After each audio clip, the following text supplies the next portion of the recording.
We ain't talked about basketball in a long time. Been a few Haven't. pods we haven't talked about basketball. Yeah, Lakers won tonight. Hey, Lost yesterday. I'm Lost to the lost to the better New York team. Beat the sorry New York team. I'm mad at the Lakers though.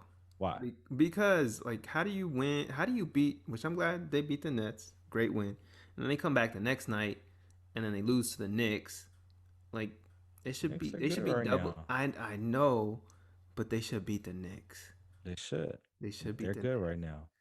But they had to pay bet to Julius. Julius was like, "Hey, let me get this one." So they're like, "All right."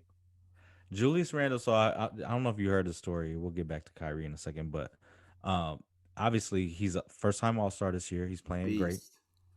One of the kids that we loved. Yeah. From the baby Lakers Jesse had era. a jersey. See, number 30, Juju. And always wish those baby Lakers well. But I don't know if you guys seen the story to where something that he took from Kobe is whenever he arrives into a new city, they got a game going on.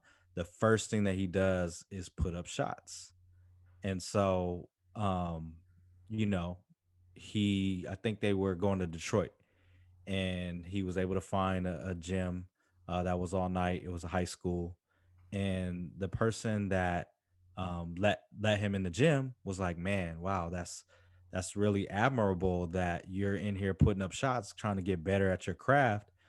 Doing this late at night. A lot of young guys aren't doing that. Actually, the last person that I saw do that was Kobe Bryant.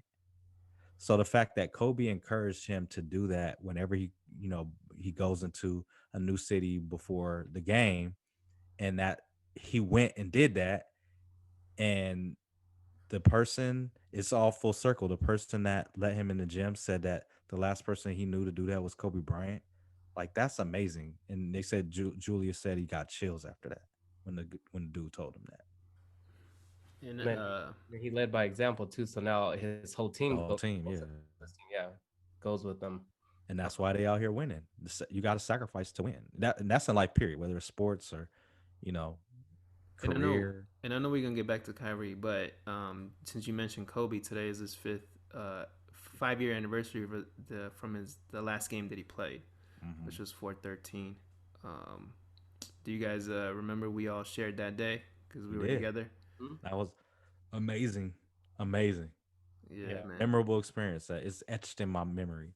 No, Mm. for sure. So that goes to me. Obviously, like we talk about all these things, but I just love that we got that together as friends. Like we got moments we can go back and like share like about things that we enjoy together. But that was one of them for one of my favorites, and then obviously Kobe's one of our favorite players of all time.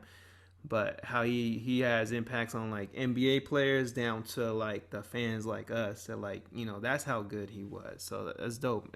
It's man, miss him. Rest in peace. Hmm. For Mhm. sure, for Yeah, let's sure. get on this Kyrie, man. What's up with your boy Kyrie? He got ejected for going back and forth and being in Dennis Schroeder's face. Actually, both of them got ejected, Mhm. and uh, Dennis used the N word towards him, and he was like, "Don't call me the N word. You don't know me like that, bro." Blah blah blah blah blah. So then he went on Twitter, was it? Yeah, Twitter, and was telling everybody not to use the N word anymore, and all this stuff. So, what's y'all's views on that? Andy, from you coming from a different perspective, Jesse got a little bit of different perspective, and then I do as well in terms of when you look at our background and our makeup. So what's Yeah, I'm not what's gonna your view? touch on the N word, but I will say this that like it's right in line with who he is and who he's showing us to be. As far as like his emotions. So I mean, I'm not surprised. Um, I mean, it's just sports. I feel like you scuffle a little bit while you play, and sometimes like one player gets the best of you, or you don't like the way this player's playing and whatnot, and they push each other, and the emotions rose a little bit. But what I don't like about what's going on with Kyrie, and with all due respect to his situation and whatever it is that he's going through and his family issues, is that like he's leaving the team again the next game and then not playing, and he's done this more than a handful of times this year. And so like that's what I don't like about what I'm seeing from him, because at the end of the day, like when you're on a team, there's a certain level of like responsibilities that, especially if you're a team leader and you're one of the elite players, like no matter what, like you have responsibility to your team members. Obviously you have responsibilities outside of basketball, which that's why I like, with all due respect, I don't know his situation, but I just don't like the fact that he's been doing that so much, and I think that that's going to affect obviously their team going into the playoffs. But that's my outlook on it. Well, they just said Jimmy Butler's just gonna call him the N word all game if they ever play him.